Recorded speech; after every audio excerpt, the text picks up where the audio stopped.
لیکن عظمہ بخاری ہمارے ساتھ موجود ہیں۔ عظمہ صاحبہ، آپ کیسے دیکھتی ہیں توشہ خانہ کیس میں یہ فیصلہ آیا ہے؟ نہیں ہے جو کسی کی گرفتاری پہ کسی کو سزا ملنے پہ مٹھائی تقسیم کریں یا مٹھائیاں کھائیں یا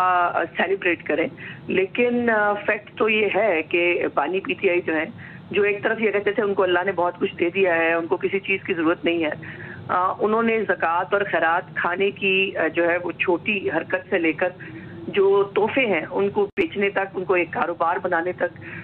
کی حرکتیں کی، اور کئی تحفے جو ہیں توشہ خانہ کے بھی تو ایسے ہیں جو انہوں نے ڈکلیئر ہی نہیں کیے، ان کی انڈر ایڈوانسنگ ہوئی اور ان کو چور بازار کے اندر جو ہے وہ جا کے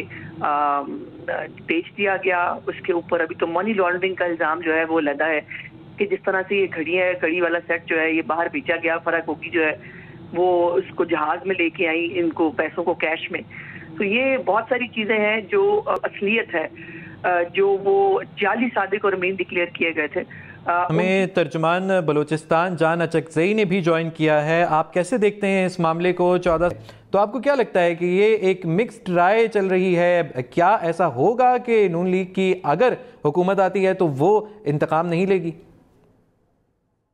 ابھی تو نون لیگ کی حکومت نہیں آئی، ابھی تو نون لیگ کی حکومت نہیں ہے، اور حکومت تو ابھی ان کی آنی ہے۔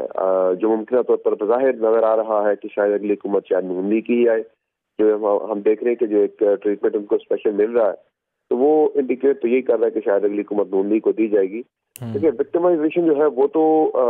بالکل اس بات میں کوئی دوسری رائے نہیں ہے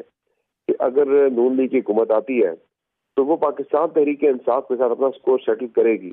اور گن گن کے جو کچھ ان کے ساتھ ہوتا رہا تحریک انصاف کے دور حکومت میں، وہ ساری چیزیں جو ہے وہ ان کا بدلہ تو لیا جائے گا۔ شاید یہی وجہ کہ بلاول بھٹو زرداری اسی بات پہ تحریک انصاف کے ووٹرز کو جو ہے وہ فور وارن کر رہے پہلے سے کہ بھئی آپ جو ہے ذرا اپنا بندوبست کر لیں، یا تو آپ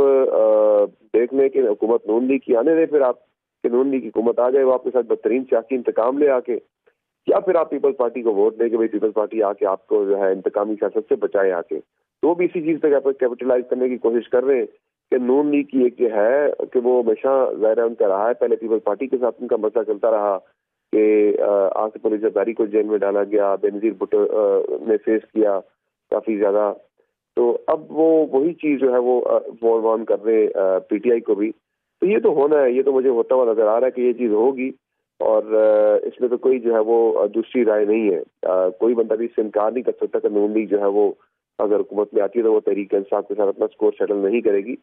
دیکھیں جو فیس کیا میاں نواز شریف نے وہ بھی بہت زیادہ انہوں نے مشکل صورتحال فیس کی کہ جب ان کی گرفتاری میں ہی ان کی اہلیہ جو ہے وہ وفات پا گئی، وہ ان سے فون پہ بات کرنا چاہ رہے تھے، فون پہ بات نہیں کرنے دی گئی تھی جیل سے، اور اس کے بعد پھر ان کی فیملی میں باقی جو ٹریجڈی چلتی رہی، لیکن وہ ظاہر جیل کے اندر ہی رہے۔ تو اب وہی چیزیں جو ہے مجھے لگ رہا ہے کہ اسی طرح سے وہی پیٹرن وہی ہے سارا، وہ طریقے سے آپ کو بھی فیس کرنی پڑے گی، عمران خان اور ان کی اہلیہ کو بھی فیس کرنا پڑے گا سارا کچھ۔ لیکن میں یہی کہوں گا کہ اس سے مقافات عمل کے ہیں آپ یا جو مرضی کے ہیں، لیکن مجھے اس چیز سے بڑا افسوس دیکھ کے یہ ہوتا ہے کہ یہ دائرے کا سفر ہے کہ 5 سال پہلے سیم چیزیں یہی پیٹرن تھا، اسی طرح سے چیزیں ہو رہی تھیں، اور نون لیگ فیس کر رہی تھی، میاں نواز شریف فیس کر رہے تھے، آج اسی طرح سے سیم پیٹرن کے تحت وہ تمام چیزیں انتخابات سے پہلے پاکستان تحریک کے ساتھ فیس کر رہی ہے، عمران خان فیس کر رہے ہیں۔ تو یہ چیزیں میرے خیال سے ذرا اس پہ سیاسی جماعتیں جو ہیں انہیں ذرا بالغ نظری کا مظاہرہ کرنا چاہیے۔ الیکشن جب ہو جاتا ہے اس کے بعد میرا سے سب کو بیٹھنا چاہیے اور سوچنا چاہیے کہ بھائی ہم کیوں ایک دوسرے کے خلاف جو ہے وہ یہ